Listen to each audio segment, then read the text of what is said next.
അഹ്ലുസുന്നത്തുൽ ജമാഅത്തിൽ തന്നെ സംശയം ചോദിക്കുന്നതോട് കുഴപ്പമില്ലല്ലോ. കാരണം ഈ അഹ്ലുസുന്നത്തുൽ ജമാഅത്തിന്റെ പണ്ഡിതന്മാർ ഏകദേശം ഗൾഫ് നാട്ടിൽ ജോലി ചെയ്യുന്ന ആൾക്കാർ അവിടുത്തെ ഗവൺമെൻറ് നിയമം അനുസരിച്ചിട്ട് 8 റക്അത്ത് തറാവിയാണ് 95% ആൾക്കാർ അവിടെ നിസ്കരിച്ച് വരുന്നുള്ളത്. അതിൻ്റെ ശേഷം 3 റക്അത്ത് വിത്ർ നിസ്കരിക്കും. അത് കഴിഞ്ഞതിൻ്റെ ശേഷം ബാക്കി 12 നിസ്കരിക്കുന്നത് കൊണ്ട് തറാവീൻ്റെ കൂലി കിട്ടുമോ എന്നുള്ളൊരു സംശയം. തറാവീഹ് 8 ഗൾഫിലെ 95% നിസ്കരിക്കുന്നത് എന്ന് എൻ്റെ സുഹൃത്ത് മനസ്സിലാക്കിയത് ശതമാനത്തിൽ തെറ്റുപറ്റിയിട്ടുണ്ട് എന്ന് നിങ്ങൾ മനസ്സിലാക്കണം. വിശുദ്ധ ഹറമൈനി മദീനയിലും മക്കയിലും 2 ഹറമുകളിലും ഇപ്പോഴും 20 റക്അത്താണ് നിസ്കരിക്കുന്നത്. അവിടെ പോയവർക്കറിയാം, എൻ്റെ സദസ്സിൽ അവിടെ പോയവരുണ്ടാവും. അവിടെ പോകണമെന്നില്ല, ചിലപ്പോൾ വീട്ടിലിരുന്ന് ടെലിവിഷൻ കണ്ടാലും അതിൻ്റെ കേസറ്റ് കണ്ടാലും ഒക്കെ എല്ലാവർക്കും അറിയാം. മദീനയിലും മക്കയിലുമാണ് ഏറ്റവും കൂടുതൽ ആളുകൾ തറാവീഹിന് വരുന്നത്. അവിടെ നിസ്കരിക്കുന്നത് 20 അല്ലേ? തർക്കമുണ്ടോ? ഇല്ല. മുജാഹിദുകൾ നമ്മോട് ചിലപ്പോൾ പറയാറുണ്ട്, നിങ്ങൾ മക്കയിലേക്ക് നോക്കാറില്ലേ? പക്ഷേ തറാവീഹിന്റെ വിഷയം എത്തുമ്പോൾ അവർ പറയും, മക്കയല്ല ഞങ്ങളുടെ തെളിവ്, ഞങ്ങളെ തെളിവ് ഖുർആനും സുന്നത്തുമാണ്. അപ്പൊ അതുകൊണ്ട് പറയുന്നു, ഗൾഫ് രാഷ്ട്രങ്ങളുടെ എന്നല്ല മുസ്ലിം ലോകത്തിന്റെ കേന്ദ്രമായ മക്കയിലും മദീനയിലും ഇന്നും 20 റക്അത്താണ്.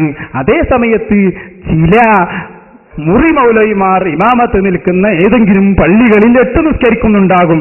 സുഹൃത്തിനോട് പറയുന്നു, 8 നിസ്കരിക്കുന്ന ആളുകളെ തുടർന്ന് 8 നിസ്കരിക്കുകയും പിന്നീട് 12 നിസ്കരിക്കുകയും ചെയ്താൽ ഒരിക്കലും അത് തറാവീഹ് ആവുകയില്ല. കാരണം 8 എന്ന നിലക്ക് തറാവീഹ് നിസ്കരിച്ചാൽ ആ നിസ്കാരം തന്നെ ശരിയല്ല. 8 എന്ന രൂപത്തിലുള്ള ഒരു തറാവീഹ് ഇസ്ലാമിലില്ല. അത് മുജാഹിദുകൾ വളരെ കെട്ടുകഥയാക്കി ഉണ്ടാക്കിയതാണ്. മുജാഹിദുകൾ അതിന് തെളിവ് പറയുന്നത് തന്നെ ബഹുരസാണ്. 11 റക്അത്താണെന്ന് മുജാഹിദ് പറയും. എന്താ തെളിവ്? ആയിഷ റളിയല്ലാഹു അൻഹ പറഞ്ഞിട്ടുണ്ട്, ഹദീസ്, റമദാനിലും അല്ലാത്ത കാലത്തും നബി സല്ലല്ലാഹു അലൈഹി വസല്ലം തങ്ങൾ 11നേക്കാൾ കൂട്ടാറില്ല. റമദാനിലും അല്ലാത്ത കാലത്തും. അല്ലാത്ത കാലത്ത് എന്ന് പറഞ്ഞപ്പോൾ തന്നെ മനസ്സിലായില്ലേ, തറാവീഹ് അല്ലാത്ത കാലത്ത് തറാവീഹ് ഉണ്ടോ? അപ്പോഴാ മുജാഹിദിന് അബദ്ധം പറ്റിയത് ചിന്തിച്ചത്. പണ്ഡിതന്മാരെ നേരത്തെ പറഞ്ഞു, ഇമാം ഖസ്സലാനി ഇർശാദു സാരിയിൽ പറഞ്ഞു, ഇബ്നു ഹജറുൽ ഹൈതമി തുഹ്ഫയിൽ പറഞ്ഞു. അപ്പറഞ്ഞതൊക്കെ വിത്ർ നിസ്കാരം 11 അതിനെക്കുറിച്ചാണ് പറഞ്ഞത്. അപ്പൊ ഇവർ ചിന്തിച്ചത്, പടച്ചോനെ അത് ശരിയാട്ടോ, ഞങ്ങൾ ചിന്തിച്ചില്ല. അപ്പൊ പുതിയൊരു വാദം എന്താ ഉണ്ടാക്കിയെന്നറിയോ? അതിന് തറാവീഹ് എന്ന് പറയുന്ന ഒരു നിസ്കാരം തന്നെ ഇല്ല. റമദാനിൽ ഒരു സ്പെഷ്യൽ നിസ്കാരമൊന്നും ഇല്ല.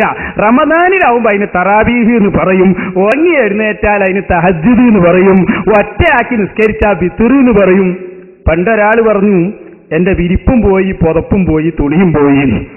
അങ്ങനെ എല്ലാരും കൂടി ഇങ്ങനെ അന്വേഷിച്ച് നടക്കുമ്പോൾ ഒരാൾ പറഞ്ഞു, ഏതോ ഒന്ന് കിട്ടിയിട്ടുണ്ട്.